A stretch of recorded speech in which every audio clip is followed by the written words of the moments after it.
ইতিহাস গড়ার সিদ্ধান্ত, নবম পে স্কেল ও 40% মহার্ঘ ভাতার নির্দেশ দিলেন প্রধান উপদেষ্টা। অবশেষে আজ গ্যাজেট জারি। তো বন্ধুরা, আজকের ভিডিওটি খুবই তথ্যবহুল, শেষ পর্যন্ত দেখুন। ভিডিওর শুরুতে চ্যানেলটি সাবস্ক্রাইব করে রাখুন। আপনি যদি একজন সরকারি চাকরিজীবী হয়ে থাকেন তাহলে ভিডিওটি শেষ পর্যন্ত দেখার অনুরোধ রইল। চলুন এবার বিস্তারিত। তো বন্ধুরা, অবশেষে দীর্ঘ প্রতীক্ষার অবসান ঘটিয়ে সরকারি চাকরিজীবীদের জন্য প্রকাশিত হলো বহুল আলোচিত নবম জাতীয় বেতন স্কেল ও 40% মহার্ঘ ভাতা সংক্রান্ত গ্যাজেট। সরকারের এই যুগান্তকারী সিদ্ধান্তে দেশের লাখ লাখ সরকারি কর্মকর্তা ও কর্মচারী যেমন আর্থিকভাবে উপকৃত হবেন, তেমনি এই সিদ্ধান্ত দেশের অর্থনীতিতেও ইতিবাচক প্রভাব ফেলবে বলে মনে করছেন অর্থনীতিবিদরা। তো বন্ধুরা, নির্বাচনের আগে এমন বড় ধরনের আর্থিক ঘোষণা কর্মজীবী শ্রেণীর জন্য যেন এক স্বস্তির বাতাস বয়ে এনেছে। নতুন গ্যাজেটে মোট 12টি গ্রেড নির্ধারণ করা হয়েছে এবং প্রতিটি গ্রেডেই পূর্বের তুলনায় উল্লেখযোগ্য পরিমাণে বেতন বৃদ্ধির বাস্তবায়ন করা হয়েছে। সরকারের পক্ষ থেকে জানানো হয়েছে, নতুন বেতন কাঠামোয় গ্রেড প্রথম থেকে একদম 20তম গ্রেড পর্যন্ত প্রায় গড়ে 40% পর্যন্ত বেতন বাড়ানো হয়েছে, যা আগে বিদ্যমান মূল্যস্ফীতির সঙ্গে অমিল ছিল। এর ফলে সরকারি কর্মচারীদের জীবনযাত্রার মান এক ইতিবাচক পরিবর্তন আসবে বলে আশা করা হচ্ছে। তো বন্ধুরা, একই সঙ্গে সময়োপযোগী সিদ্ধান্ত হিসেবে 40% পর্যন্ত মহার্ঘ ভাতা বৃদ্ধির কথা জানানো হয়েছে, যা বর্তমানে দ্রব্যমূল্যের ঊর্ধ্বগতি প্রেক্ষাপটে অত্যন্ত বাস্তবসম্মত বলে মনে করছেন সংশ্লিষ্টরা।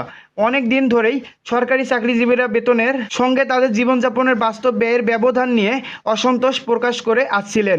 অবশেষে সরকার এই বাস্তবতা অনুধাবন করে কর্মজীবীদের দীর্ঘদিনের প্রত্যাশা পূরণ করলো। ভিডিওটি চলাকালীন এখনও যারা চ্যানেলটি সাবস্ক্রাইব করেননি, এখনই চ্যানেলটি সাবস্ক্রাইব করে বেল বাটনটি অন করে দিন। তো বন্ধুরা, অর্থ উপদেষ্টা এবং বেতন কাঠামো সংস্কার কমিটির পক্ষ থেকে জানানো হয়েছে, এই নতুন কাঠামো 2025 সালের সেপ্টেম্বর মাস থেকে আনুষ্ঠানিকভাবে কার্যকর হবে এবং 2025 সালের জুলাই থেকে এর আর্থিক সুবিধা প্রযোজ্য হবে। অর্থ মন্ত্রণালয়ের এক বিজ্ঞপ্তিতে বলা হয়েছে, গ্যাজেট অনুযায়ী বকেয়ার হিসাব করে কর্মচারীদের প্রাপ্য অর্থ সময় মতো পরিশোধ করা হবে। শুধু বেতন বৃদ্ধি নয়, এই গেজেটে বিদ্যমান ভাতা কাঠামোতেও বড় ধরনের সংশোধন আনা হয়েছে।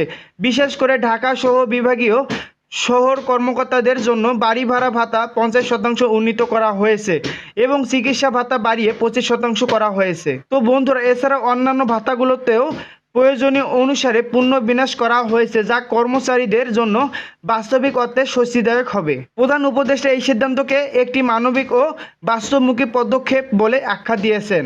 সরকারি কর্মচারীরা যখন আর্থিক দুশ্চিন্তা মুক্ত থাকেন, তখন তার মন প্রাণ দিয়ে রাষ্ট্রের সেবা দিতে পারেন। আমরা এমন একটি কাঠামো তৈরি করতে চেয়েছি যেখানে দায়িত্ব পালনের জন্য উৎসাহ থাকবে ও আর্থিক নিরাপত্তা নিশ্চিত হবে। নতুন এই পে স্কেল ঘোষণার পর থেকেই দেশের বিভিন্ন দপ্তর, অফিস, আদালত ও সেবা খাতের কর্মকর্তাদের মাঝে ব্যাপক আনন্দ বিরাজ করছে। তো বন্ধুরা, সামাজিক যোগাযোগ মাধ্যমেও এই সিদ্ধান্তকে যুগান্তকারী, দূরদর্শী এবং মানবিক বলে মন্তব্য করেছেন অসংখ্য নাগরিক। অর্থনীতিবিদরা মনে করছেন, মধ্যবিত্ত ও নিম্নবিত্ত সরকারি কর্মচারীদের জীবনে এই সিদ্ধান্ত এক ঐতিহাসিক পরিবর্তনের সূচনা করবে। তবে প্রশ্ন থেকে যাচ্ছে, সরকার এই অতিরিক্ত ব্যয় কিভাবে সামাল দেবে। এ বিষয়ে অর্থ মন্ত্রণালয় আশ্বস্ত করেছেন যে চলতি অর্থ বছরের বাজেটে এই খাত প্রয়োজনীয় বরাদ্দ রেখেই পরিকল্পনা করা হয়েছে এবং কোনো ঘাটতি ছাড়াই তা বাস্তবায়ন সম্ভব। ভিডিওটি চলাকালীন এখনও যারা চ্যানেলটি সাবস্ক্রাইব করেননি, এখনই চ্যানেলটি সাবস্ক্রাইব করে বেল বাটনটি অন করে দিন। তো বন্ধুরা, সব মিলিয়ে এই সিদ্ধান্ত শুধু একটি গ্যাজেট প্রকাশ নয়, বরং একটি যুগান্তকারী দৃষ্টান্ত, যা সরকারি চাকরিজীবীদের মুখে হাসি ফোটানোর পাশাপাশি রাষ্ট্রীয় প্রশাসনিক কাঠামোকেও আরও দৃশ্য করবে। দেশের লাখ লাখ কর্মজীবী মানুষ এই বাস্তবসম্মত ও সময়োপযোগী উদ্যোগের জন্য সরকার ও সংশ্লিষ্টদের প্রতি কৃতজ্ঞতা প্রকাশ করেছেন। তো বন্ধুরা, পরবর্তীতে মহার্ঘ ভাতা এবং নবম পে স্কেলের যে কোনো গুরুত্বপূর্ণ আপডেট আমরা জানিয়ে দেব, তাই সাবস্ক্রাইব করে পাশে থাকুন। আজ এ পর্যন্তই, ধন্যবাদ।